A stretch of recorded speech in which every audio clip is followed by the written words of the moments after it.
Today, we are diving into one of the greatest political takedowns in all of English literature. It's a poem from the 17th century, but don't let that fool you. This was not just art for art's sake. Oh no, this was a sophisticated, powerful piece of propaganda, a poet's weapon in a super high-stakes battle for the English throne. So just imagine this for a second. You're a writer, and you're a big supporter of the king, but the king's enemies are threatening to basically tear the country apart. Here's the catch. One of those enemies is the king's own son, a son who is super popular and beloved by the people.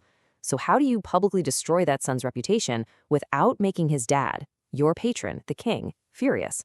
Well, that was the brilliant and very dangerous problem facing the poet John Dryden. And Dryden's solution to this little dilemma? It was nothing short of genius. He decided to hide his political attack in plain sight, wrapping it up in a story that literally everyone in his audience would already know and respect, a famous, tragic tale right out of the Bible. The weapon he ended up creating was this very poem, Absalom and Achitophel. It came out in 1681, and it's written in these sharp, witty, heroic couplets, pairs of rhyming lines that really pack a punch. It's just a masterclass in satire. See, on the surface, it looks like a simple retelling of a Bible story, but underneath, it was a devastating critique of the political crisis that was gripping England at the time. Okay, so to really understand the secret, you first have to know the cover story. Dryden picked the biblical tale of King David and his rebellious son, Absalom. It's this incredibly dramatic story from the Old Testament about betrayal, ambition, and ultimately, heartbreak. So in the story, you've got King David, who's God's chosen ruler, right? Then there's his charming son, Absalom, who decides he wants the throne for himself. And then you have Achitophel, the treacherous advisor who masterminds the whole rebellion. As you can probably guess, it does not end well for the rebels. Absalom gets killed in battle, and Achitophel, seeing that the whole thing's a bust, goes and hangs himself. It's a grim tale for sure, but a very powerful moral one. And this is where it gets so brilliant. Dryden's readers, back in the day, they would have immediately understood that this poem wasn't just about King David. Nope. Every single biblical character was a direct, and often pretty scathing, stand-in for a major political figure in 17th century England. The entire poem was a code. Dryden set up this perfect set of parallels. So, the biblical King David? He was a stand-in for King Charles II. The rebellious son, Absalom? He represented Charles's handsome but illegitimate son, the Duke of Monmouth. And the evil counselor, Achitophel, he was a thinly veiled portrait of the Earl of Shaftesbury, who was the king's #1 political opponent. So let's break this down a bit more. First up, the kings. In the Bible, David was wise, but he definitely had a soft spot for his rebellious kid. In the same way, King Charles II was seen as this merciful, almost too indulgent father, who often turned a blind eye to the political games his own illegitimate son, Monmouth, was playing. And the parallels between the sons? They're just as striking.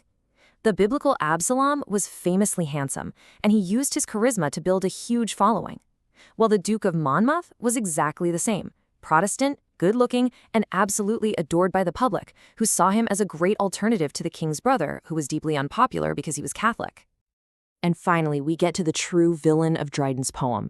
The biblical Achitophel betrays his king by giving him just wicked advice.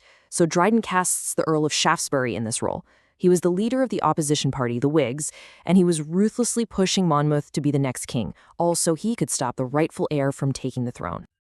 Okay, so now that we've totally cracked the code, let's look at the real-world crisis that made this poem so explosive. This wasn't just political drama. England felt like it was on the brink of another civil war. And things were incredibly tense. The chaos really kicked off with something called the Popish Plot, which then spiraled into the exclusion crisis. Dryden published his poem right in the thick of it all, basically as a direct warning. And guess what? Just a few years later, his poetic prediction came true with the doomed Monmouth Rebellion. So what exactly was this exclusion crisis? You can think of it as a full-blown political war. The Whig Party, led by Shaftesbury, was trying to pass laws in Parliament to block or exclude the king's brother James from inheriting the crown, all because James was a Catholic. They wanted the Protestant Duke of Monmouth instead. And the whole crisis got supercharged by this thing called the Popish Plot. Now, you have to understand, this was a completely fake conspiracy theory. It was invented by a guy named Titus Oates, who claimed that Catholics were planning to assassinate the king. It wasn't true at all, but it created mass panic and anti-Catholic hysteria, which Shaftesbury and the Whigs used to their full advantage. And you can just hear Dryden's sharp satirical style in his own words. He dismisses the plot right here, calling it the nation's curse, something bad in itself, but represented worse. He's basically pointing out how political leaders were blowing the threat way out of proportion for their own gain, a tactic that might sound a little familiar even today. So, the big question is, did it work? What was the ultimate purpose and impact of Dryden's poetic attack? Let's take a look at the real power this one piece of writing actually held. Look, Dryden had a very clear agenda. First, he wanted to defend the king and the traditional line of succession. Second, he wanted to publicly humiliate Shaftesbury, painting him as this devilish tempter.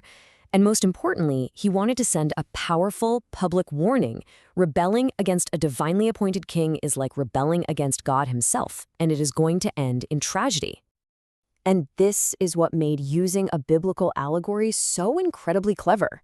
It was Dryden's shield. It gave him plausible deniability. He could launch a vicious attack on some of the most powerful men in the entire country, and if he got called out on it, he could just say, "What? Me? I just wrote a poem about King David." It was politically brilliant and artistically masterful all at once. Ultimately, Dryden's poem is this amazing reminder that stories and narratives really do shape our reality. In a moment of huge national crisis, he didn't raise an army. He wrote a poem.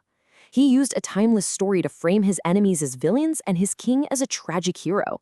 And it really leaves us with a question for our own time. When is a story, a narrative, a really well-told allegory more powerful than any weapon?